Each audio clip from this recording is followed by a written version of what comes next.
Ajay Singh Banga, better known as Ajay Banga, was born in Pune in 1959. After studying economics at Delhi's St. Stephen's College, he completed his MBA from the Indian Institute of Management, Ahmedabad.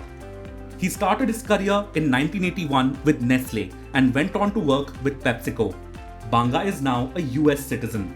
In 2010, Banga took on the role of President and Chief Executive Officer of MasterCard.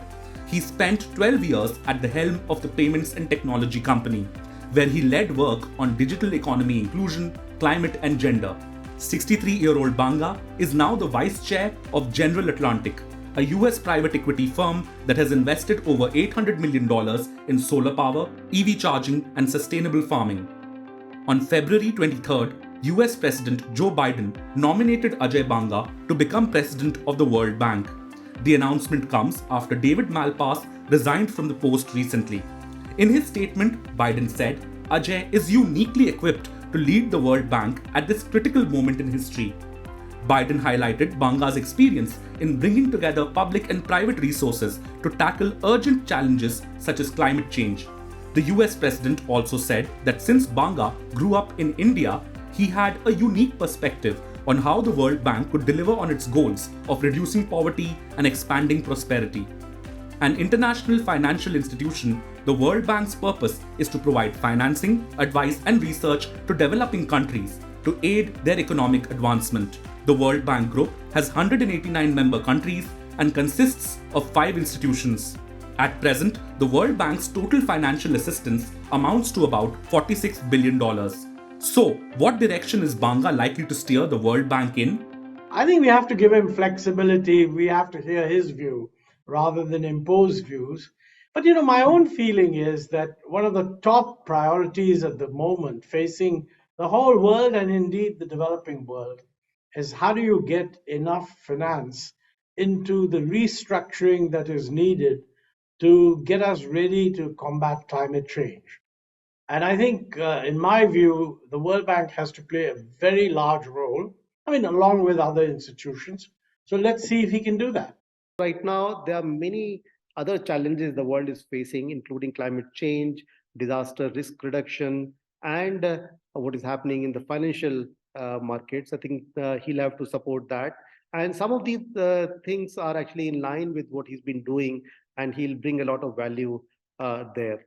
It's a great news not only for India, but actually it's a greater news for the World Bank.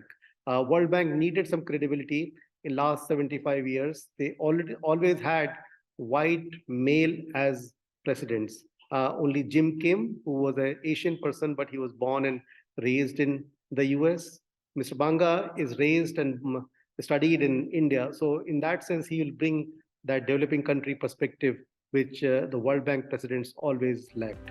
It is felt in many quarters that the World Bank needs to evolve to better address climate change, future pandemics, and global conflict and fragility.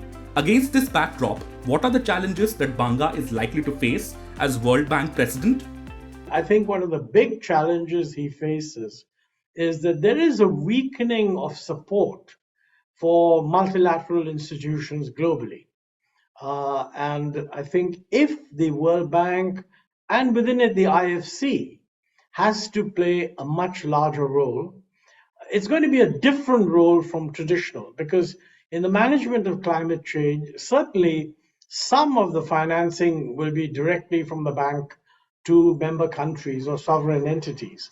But a lot of the financing will actually have to be to private entities, because most countries envisage a climate management strategy with a big role for the private sector. And the risk perception for international investment in this area is very high. So the key question to my mind is, can the World Bank structure its activities in a way that risk perception of lending into climate change is significantly reduced? Because then if he can do that, he would use whatever the World Bank provides, which has to be a big expansion over what it has provided traditionally, but he would leverage with that a lot of private sector money. And that's a very big challenge in my view. World Bank is a very complex, large organization. He'll face many challenges. First, he'll have to uh, assure everyone that World Bank is still relevant. As you know, the World Bank has two types of clients. One are very poor and fragile, and others are middle-income country. In poor and fragile countries, it seems that World Bank money and support has not worked. And in middle income countries, these countries don't need World Bank money, but more their knowledge. So establishing the relevance of the World Bank will be his first challenge. Second challenge will be to have a focus. Right now, there is a mission creep in the World Bank. They're doing too many things and spreading their resources too thin. Seeing what they can do best and where they can add most value will be the second challenge. And third challenge will be getting the resources for the World Bank. Over last few years, because of pandemic and others, the resources have got depleted. And I think getting more resources for the World Bank will be his third challenge. The World Bank is no longer the most important source of dollar finance for projects in developing countries. Even as he works to shore up the bank's credibility against this backdrop, Banga will also be expected to foster international financial cooperation to address the numerous and unpredictable tensions prevailing across the globe today, and that could prove to be the most significant challenge he will face. If you like this video, share it and subscribe to Business Standard. For more news, views and insights, log on to www.business-standard.com. Do also follow us on YouTube, Twitter, Facebook, Instagram, Telegram and LinkedIn.